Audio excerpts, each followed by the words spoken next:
pretty much everybody in the world, I should think, now has taken a view on what they think they know about COVID in particular, about viral infections, about viral spread.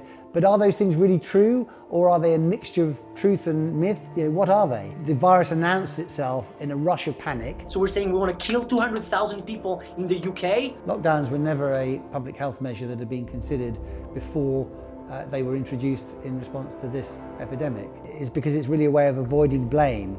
If you say that you've done something, if you can show that you've done something to try and avoid something, you can claim that you've done all you could. Much of what we've seen being done sort of doesn't make much sense medically or pathologically to my mind. Or put it another way, if you're going to do an experiment on entire populations of people, you ought to be pretty sure that the treatment that you're going to give the population, the measures that you're going to introduce, are going to be less harmful than the disease itself.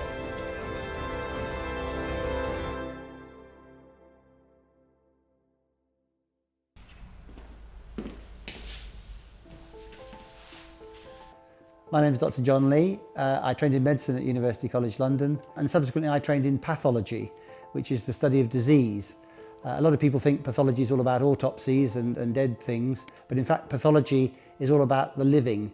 Before this year I used to believe that we lived in a liberal democracy and that we lived in a scientific age when rational discussion was actually what mainly led wide government policy.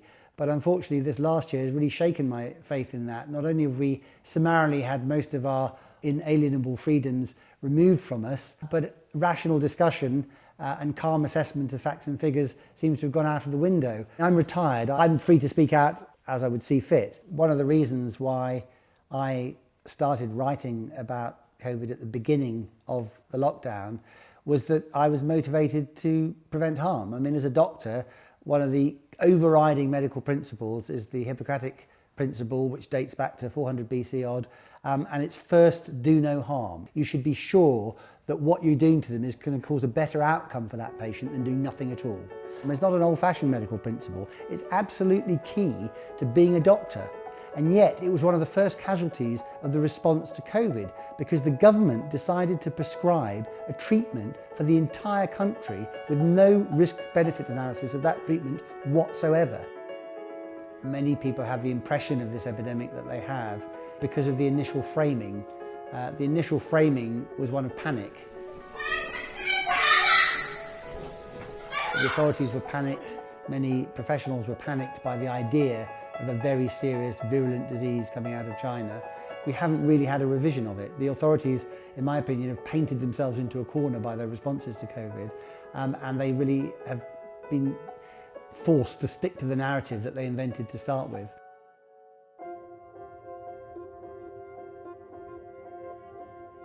You know when a terrible pandemic is happening because there are bodies in the streets, basically. It kills you if you're old and infirm, but it kills you if you're young and fit and healthy, and it kills you if you're a child with the strongest immune system of your life. That is not the case with COVID. People thought that this was another highly virulent epidemic that was going to kill a large number of people.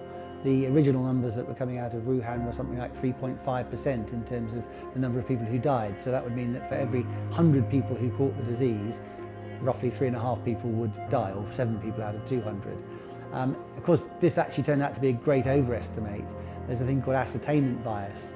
At the beginning of an epidemic, you identify the most serious cases first, because they're the ones who turn up in hospitals and in ITUs. But of course, they are the far end of the spectrum in terms of severity. So what normally happens is, as an epidemic progresses and more people catch the disease, it turns out that the disease is not as severe as people thought it was going to be. And so the infection fatality rate falls. And that's exactly what's happened with COVID. All other diseases from COVID, if you average them all together, cause a certain life expectancy at the moment in our country, which is about 81 years. The average age of death from COVID is 82 years, so it's a good year higher than the average age of death from all causes.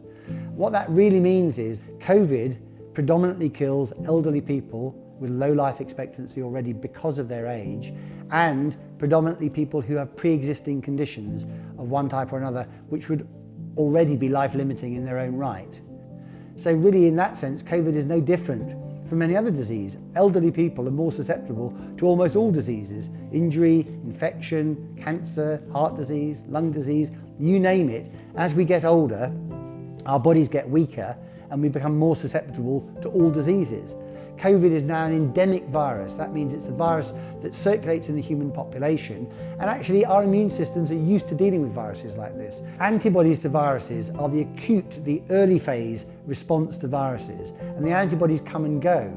The long-term immunity to Covid comes through our T cells, which are living cells that find cells infected by viruses and kill those cells to stop the viral reproduction in our bodies. Now, T cell tests are harder to do than antibody tests because antibody tests can be done on a plate with chemicals, but T cell tests require living cells to make the test. Therefore, they're harder to do. When these tests were done last year, last May, June, it was found that 40 to 60% of people in our populations already had T cell responses that were effective against cells infected with coronavirus. That implies that there is indeed quite a high level of cross-reactive immunity in our bodies to coronavirus. Very often during the pandemic, we've been told that the reason why we must do certain things is because the health service is on the verge of collapse. But unfortunately, when you look at what that message really means, it's actually something a bit more sinister than just a straightforward fact. The government, right from the beginning of the pandemic, has used fear as a way of ensuring higher compliance with the measures introduced than would have otherwise been the case. If you think about it, our health service and many health services around the world are always very busy during the winter because of winter peaks of disease. So almost on the verge of collapse, in a way, is a rebranding of the term busy. Notice that health services have never actually collapsed. If health services had collapsed, it would remove the compelling factor that we should do what we're told, because it would have already gone too far. If health services were doing fine, obviously then we also might be more willing to bend the rules. But when they're on the verge of collapse, we're compelled to do what we're told because we might be able to pull the situation back. It's very interesting, isn't it, how we've always heard that health services might be on the verge of collapse, but there haven't been any headlines about the ones that have been doing well or the ones that have dealt with it without any trouble.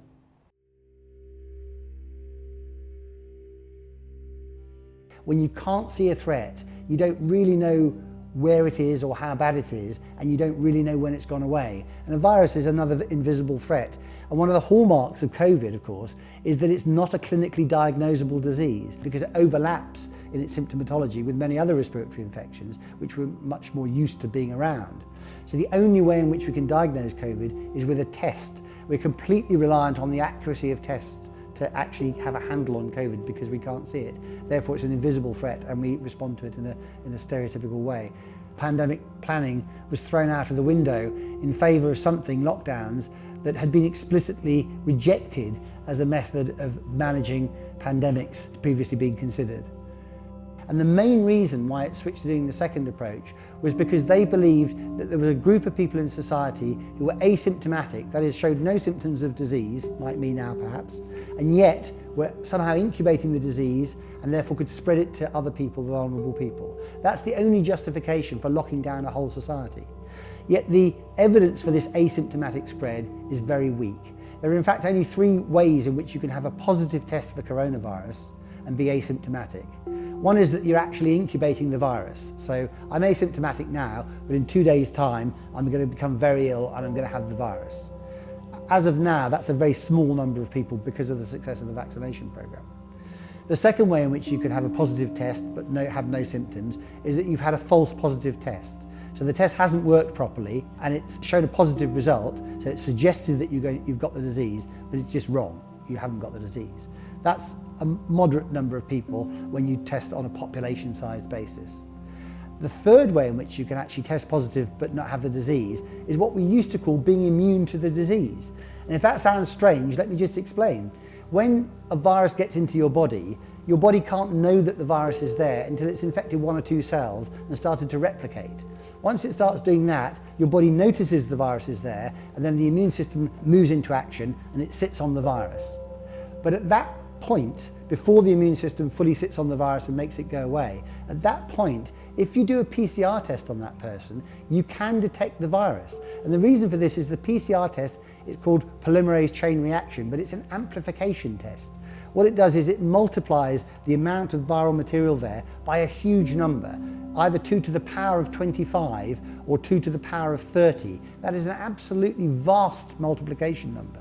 So in other words, when you have a very tiny amount of virus present in just a few cells, you can still detect it by PCR. Now, in the pre-COVID era, we would have said that those people were immune to the disease because A, we wouldn't have known that they've got it because they've got no symptoms, and the only way you could even detect the virus in those people is by doing this massive amplification of the viral material. In the COVID era, those have been called positive tests, and they've been equated with cases. Now, a case is normally somebody who has symptoms. It's not normally somebody who's completely healthy. So what we've done by confusing positive tests with cases is basically class a huge number of people who are immune to the disease as having the disease. That's a massive misconception, and of course it's now even bigger that a large number of the population have been vaccinated. So an awful lot of the positive tests and the positive cases that we now seem to be detecting are not actually cases of disease at all. They're evidence of the success of both our own immune systems, the spread of the virus within the population, and the vaccination programme.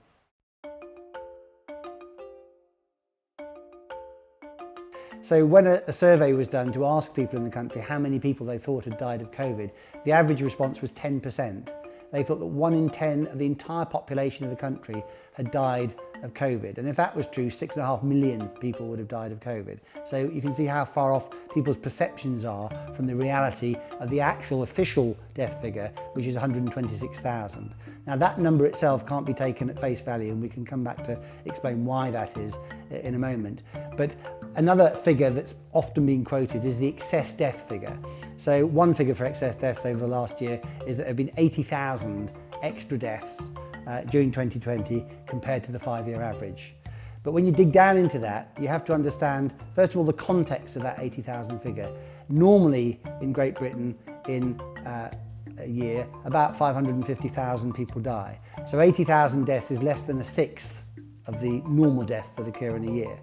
Then you have to understand that the 5-year average for deaths in Britain has actually been below, for example, the 10 or the 15-year averages for deaths in Britain. So we were coming from a low baseline, and in a way that flatters the number of people who've died in Britain of COVID. I mean, another way of looking at that is there were a lot of very elderly, frail people who hadn't died in the preceding 5 years who were waiting for the next disease to carry them off, if you like. And that sounds maybe a heartless thing to say, but unfortunately that is part of the human condition. We do have a limited lifespan. We are all going to die of something.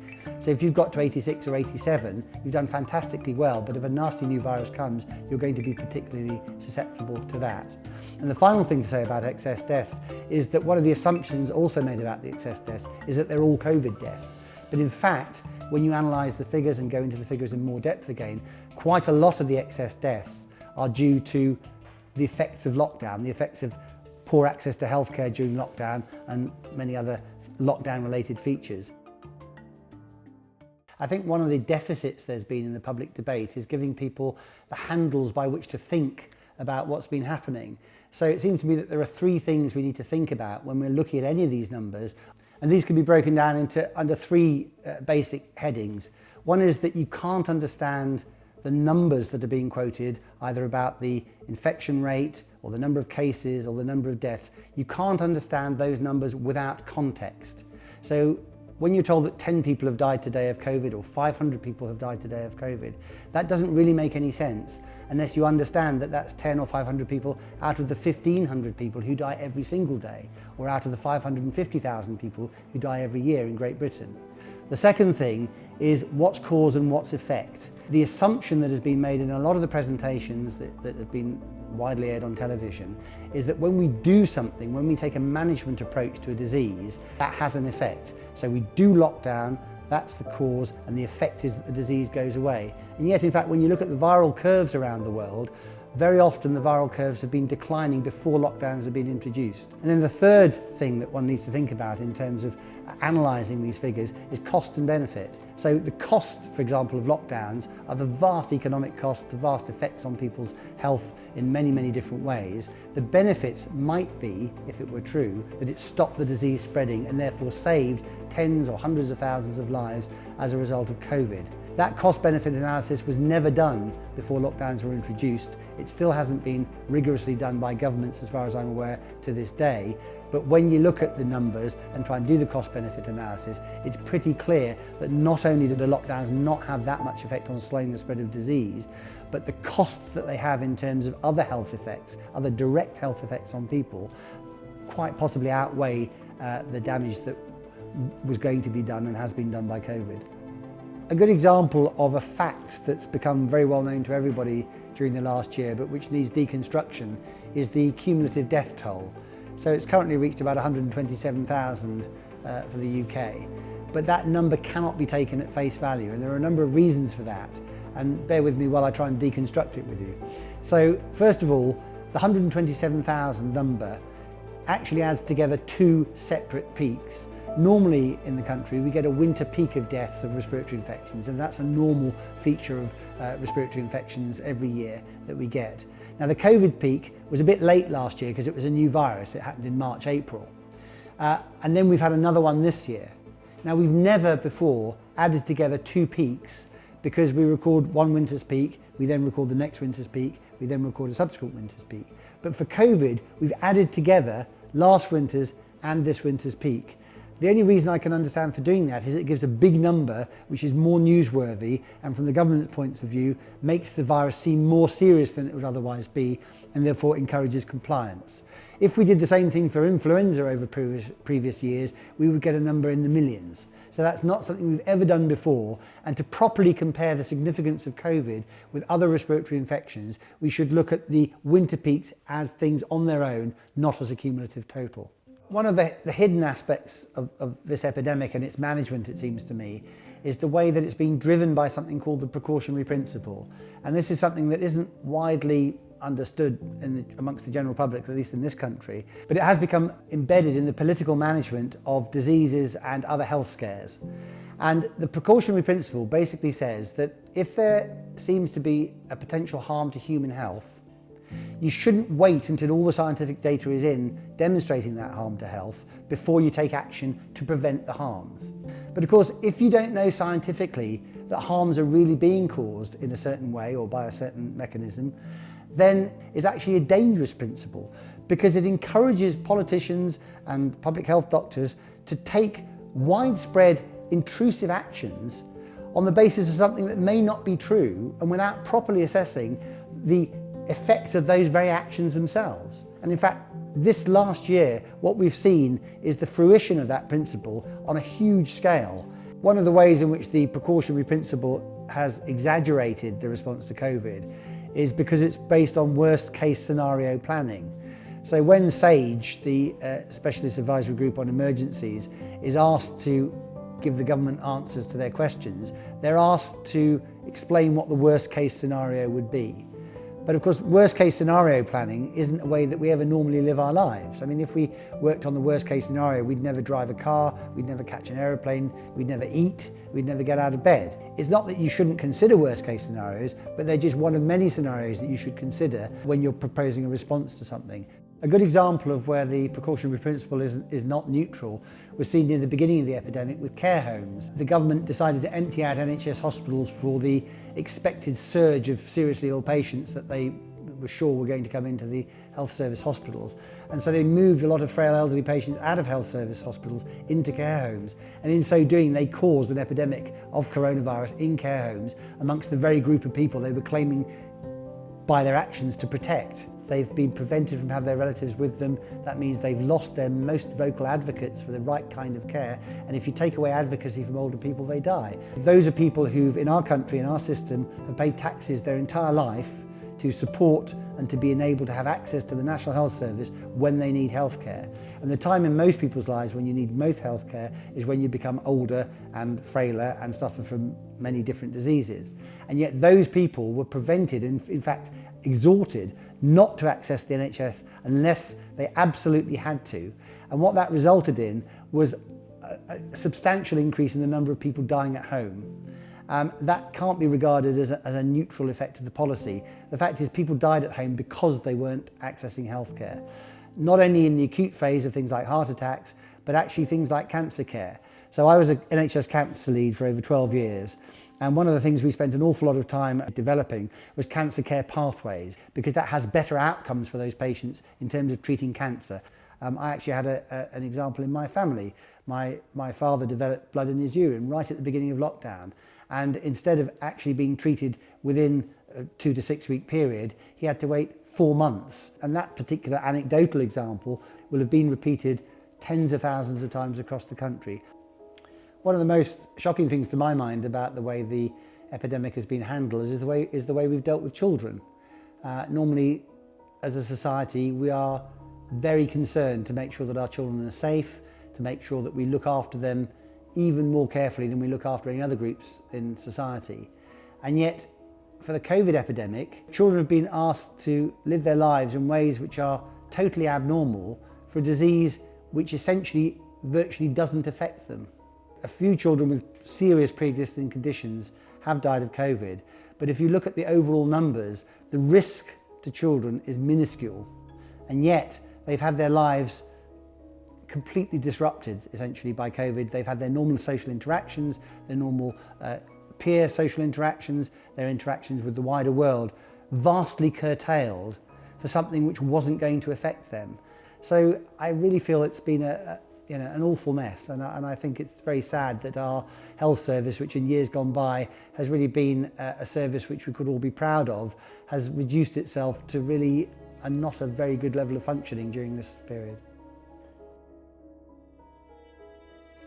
Well, do the control measures that have been introduced to combat the virus work? I mean, that's obviously a key question.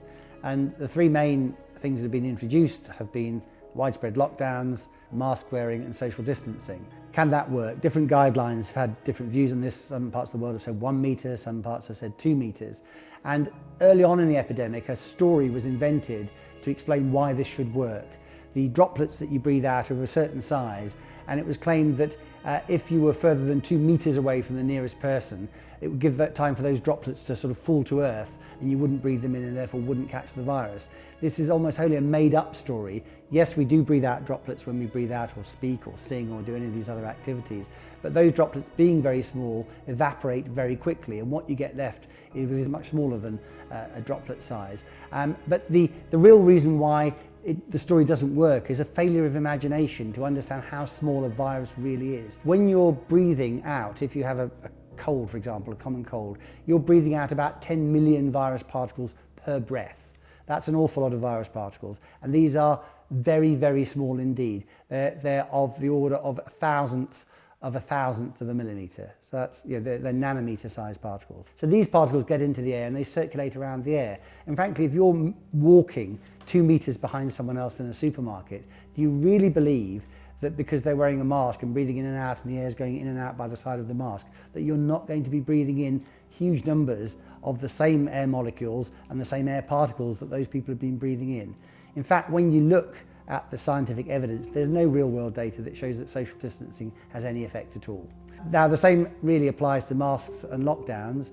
Masks have been claimed to not protect the wearer, but to protect other people because they catch your droplets. But the same reasoning applies. The droplets dry out, you breathe in and out dust flakes, viruses go into the air, and yes, if you're highly infectious, it may retard the spread of those droplets a little bit, but in fact the only real world study that's been done that I'm aware of on mask wearing and whether it has any effect was done in Denmark and showed essentially no significant effect. And similarly with lockdowns, there is no real world evidence that lockdowns affect viral spread. So in fact what you see is a scatter diagram of severity versus viral infection, and in fact there's no correlation between lockdown severity and viral spread. And unfortunately, in a situation that we've had with COVID, where essentially an awful lot of money has been thrown at studies that will investigate the disease, unfortunately there isn't scientifically much mileage in finding negative results. So people want to know that they can do something that will have an effect. One of the problems with assessing the evidence and the data is the quality of the scientific data that the various arguments are based on. And unfortunately, one of the things that happened very early on in the epidemic was that in the name of speed, scientific peer review was suspended. Now, scientific peer review, whereby other scientists look at and criticise a given study, is the guarantee of quality in scientific work. So if you suspend scientific peer review, what you end up with is an awful lot of papers published which you don't know about the quality of what they're saying.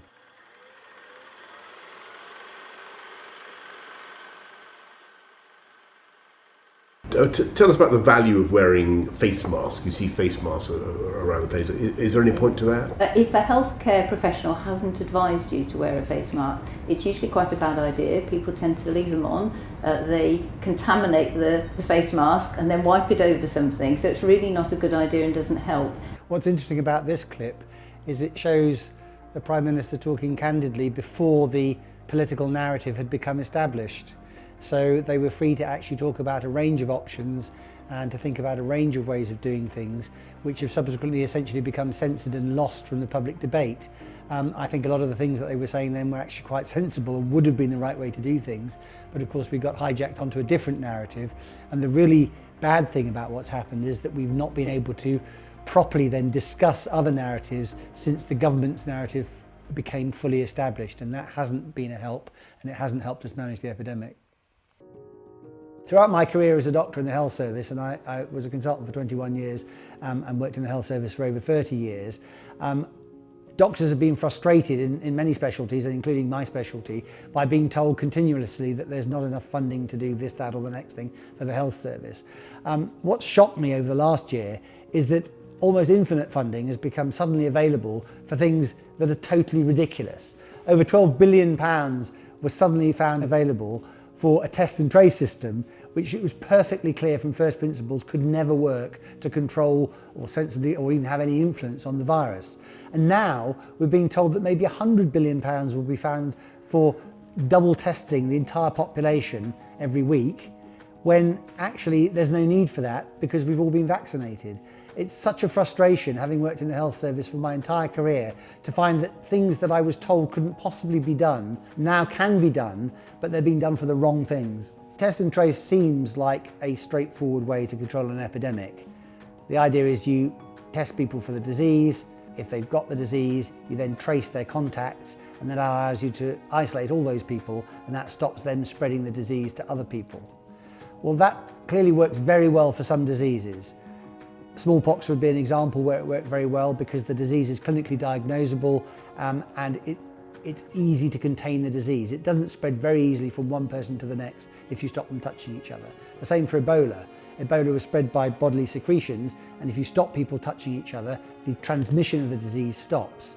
But for other diseases, it doesn't really work very well at all because, first of all, the viruses spread around themselves independent of contact between people. Secondly, because not all the people who've got the disease will come forward for a test. And thirdly, because we, as a nation, don't tend to snitch on our friends. And unless you have pretty much 100% coverage of the testing and the tracing, the actual system itself can't work. But really the system can't work because the virus itself is not that sort of virus. One of the arguments that's brought forward for the effectiveness of test and trace has been Australia and New Zealand and some of the Asian countries. But that assumes that their populations start from the same basis with regard to COVID as our population did. One of the other contended features of the COVID epidemic has been the extent to which people have got pre-existing immunity to this virus. Now, it was claimed at the beginning that because it was a new virus, there was no pre-existing immunity at all. And yet we know that in a normal winter, 1 in 6 colds are caused by coronaviruses in the West. So that means that these viruses are similar enough to COVID to be called coronaviruses, and yet different enough to be identified as a different species. It's quite likely, therefore, that our immune response to one will, at least to some extent, overlap with our immune response to the other, and therefore give us resistance to that. Now, when people have been looking at immunity to COVID, the test that has tended to be done, because it's the easiest one to do, is to see whether people have got antibodies. Now, it's quite possible that in the Far East, which is where these viruses seem to originate, these viruses originate more frequently than we're aware of, and that more people have more pre-existing immunity to other coronaviruses, but also to this one. In which case, the explanation for the apparent success of test and trace in places like Australia and New Zealand isn't particularly to do with the test and trace. It's because their populations were starting from a different baseline with regard to pre-existing immunity than our population was.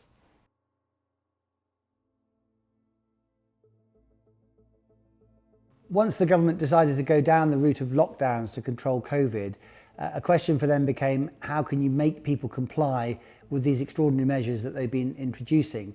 And the government have actually made up a committee to do this, and they call the committee the Behavioural Insight Team, or BIT. And that's really a euphemism for how you can manipulate people into doing what you want them to do. And the way in which the government has mainly used to manipulate people into complying with the measures introduced is fear, unfortunately. People have been made to be very afraid of COVID, and that's been done in many, many different ways through the media continuously over the last year. Now, one of the main approaches to dealing with COVID, and one of the reasons why we were told that it was worth staying locked down for as long as we have been, is that it would give time for a vaccine to be developed. And when the vaccine was to be developed, that would control, that would give us immunity to COVID, control the infection, and allow us an exit strategy from COVID. And yet now the vaccine's been introduced in the UK, and it's one of the most successful vaccination programs, the most successful vaccination program almost anywhere in the world, and that all the vulnerable groups of people have now been protected from COVID.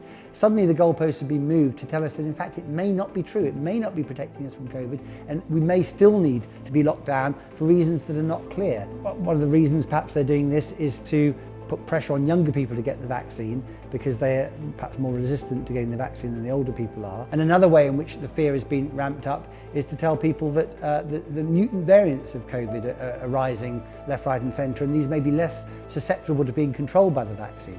Well, there's really no scientific evidence for this at all. If we could take a snapshot of viruses in the world right now, of the COVID virus in the world, we would see thousands or millions or tens of millions of different variants of COVID, because that's what viruses do. They mutate and they vary, but the central gravity of COVID is pretty much where it is. These mutations only cause changes of a few percent in the viral genome, if that. So the likelihood is that these variants will all be covered by the vaccine, and that the vaccine will work really well for all of them. And in fact, as you've probably already become aware, many of these so-called variants that were going to be highly infectious and spread throughout the world and affect the vaccination program have come and gone, and nothing has happened. That's because these aren't really a risk to our exit from lockdown. They're a way in which the government tries to manipulate people's behaviour by keeping you frightened of COVID, so you should do what they tell you to do. Now, in my opinion, that really isn't a grown-up or even an ethical way to treat a population. It seems to me that the government doesn't want to take responsibility for lifting the measures. They're too worried that the sky might still fall, but the sky is not going to fall. The whole purpose of developing a vaccine, which has been a really great scientific success story, and then deploying it into the population, is that vaccination is one of medicine's most significant and successful ever intervention. The fact is, the government have to believe in the success of their own vaccination program.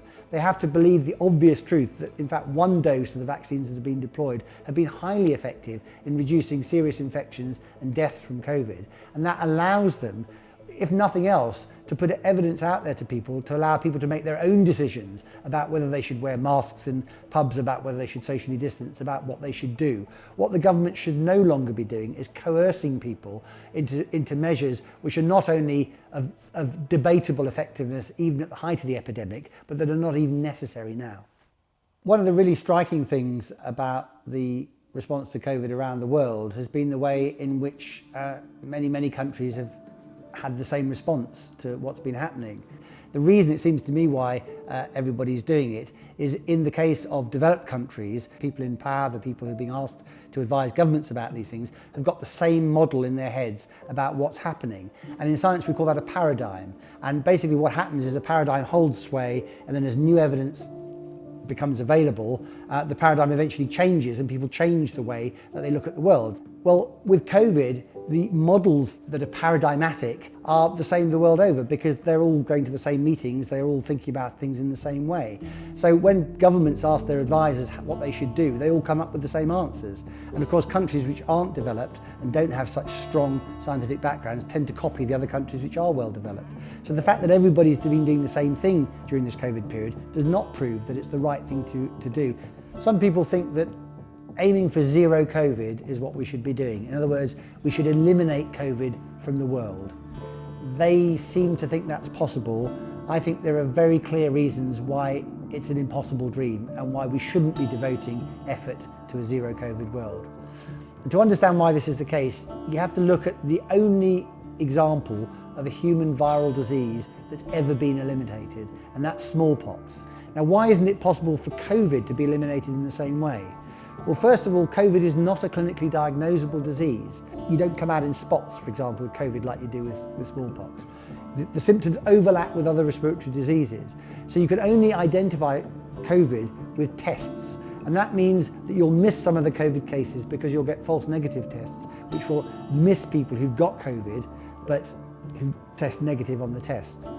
Also, COVID is not easily isolatable. It spreads on the wind. So that means it spreads much more easily between people than smallpox did, which means it's much harder to isolate the disease. And thirdly, it's perfectly clear that there are in fact animal reservoirs of COVID. So we know that cats and dogs and apparently lions and a kangaroo or something in an Australian zoo can catch COVID. So for all those reasons, COVID is not going to be an eliminatable disease. And the usual way in which these viruses go is that they become less virulent with time, because the less virulent versions of a virus, if you like, spread more easily amongst the population. Because they don't make us very ill, we keep walking around with them, we spread them to more people, and they become the dominant way in which people in the population get immunity to that virus. So in fact, lockdowns could be counterproductive in that setting. They actually stop us spreading the less virulent forms around, and they allow us to concentrate the nastier forms in hospitals, where we concentrate all the patients who then give them to other patients. So actually our response to COVID is dysfunctional, but the idea of a zero COVID world is just an impossible dream. The coronavirus is the biggest threat this country has faced for decades, and this country is not alone. All over the world, we're seeing the devastating impact of this invisible killer. From this evening, I must give the British people a very simple instruction. You must stay at home. I think it's fascinating that at the beginning of that clip, Boris Johnson hit on the nub of why this is such a difficult thing to manage without understanding what he was saying. He said it's an invisible threat. And the fact that it's an invisible threat has been essentially what's defined the nature of our response to it ever since. He also pointed out that the only purpose of lockdown, the only justified purpose of lockdown at the beginning of this whole period was to protect the NHS from being overwhelmed, and was to delay the peak of the epidemic so that in fact the peak became more spread out. The idea wasn't that actually fewer people would die of coronavirus, it was just that they would be affected by it over a longer period, and therefore it would allow the health service more time to respond to the threat and to actually deal with it more effectively. And over the year that's morphed into other objectives, such as, for example, zero COVID. So I think the government has actually forgotten many of their own messages from earlier in the epidemic and the import of what they were saying and why they thought it was important for us to have lockdown.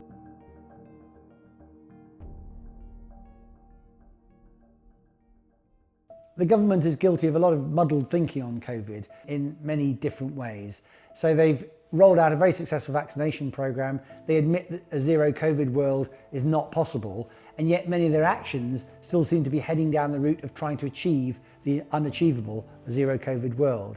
They, for example, have seen how effective the vaccine is, and yet they still insist on progressing with a bi-weekly testing regime, which was a scheme that was first thought up last year at the height of the epidemic, but is now no longer necessary. It seems to me that the government are so wedded to the advice they've been getting on worst case scenario planning, they can't simply see that the sun is shining outside and it's time to move on. I think the Prime Minister and his cabinet have placed themselves in a very difficult position by the way they've approached the uncertainty which COVID has caused. The fact is there's a lot of good, sensible academic thinking on how to deal with uncertainty. And the way you should do that is not to allow one narrow group of people give you all your advice. What you should do as a politician is widen up the debate so you get as wide a range of sensible, thoughtful opinion as you can possibly get. And then as a politician, your job is to integrate that opinion and decide what the best way of going ahead is. Unfortunately, what governments around the world have done is focus their attention on a narrow group of people who are wedded to a particular version of the way in which viruses spread and the way in which one should control a viral epidemic. And they've shut out other voices which are just as educated, just as thoughtful, just as sensible about different ways in which the epidemic could be managed. And in doing that, they've made their own jobs that much harder, because now that the time has come to release the restrictions that have been placed on all our lives, they're still getting their main advice from people whose job is to give them worst case scenario planning, not real world where we are now planning. In my own profession of medicine, I've been surprised really by how few people have spoken up about what's been done in response to COVID and the harms that have been causing. And it's not actually, from my personal experience, that people don't actually have serious reservations about what's been being done. It's really because they're worried about their jobs, to put it bluntly. Only one narrative has been allowed, and that isn't the way that science normally works. Science is normally a fairly rambunctious type of process whereby scientists with different views and with different data argue vigorously about what those data actually mean. This last year, we've been presented on the basis of very slim data with a new factual view of the world, as we're told, and we're not allowed to debate it. Well, that is not good science, it's not good medicine, and it's not good management. What the last year has really shocked me to the core about is that in the face of an invisible, apparently serious threat, rational discussion went out of the window.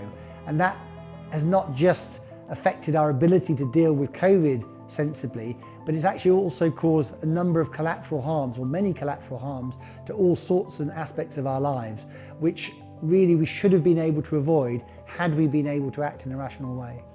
And when we look back on the COVID era, I think it will be seen as other human responses to invisible threats in the past have been seen, as a time of mass hysteria. There were some reasons for being worried, but if we dealt with this rationally, those reasons would have been able to be managed in a way much less intrusive and much less damaging than we've done. I mean, the shocking thing really is that when we look back, 2020 will be about 8th or 10th out of the last 30 years in terms of death rates. The quality of life effects have been dramatic, but they're quite hard to measure, so they'll be difficult to look back on and assess properly as well.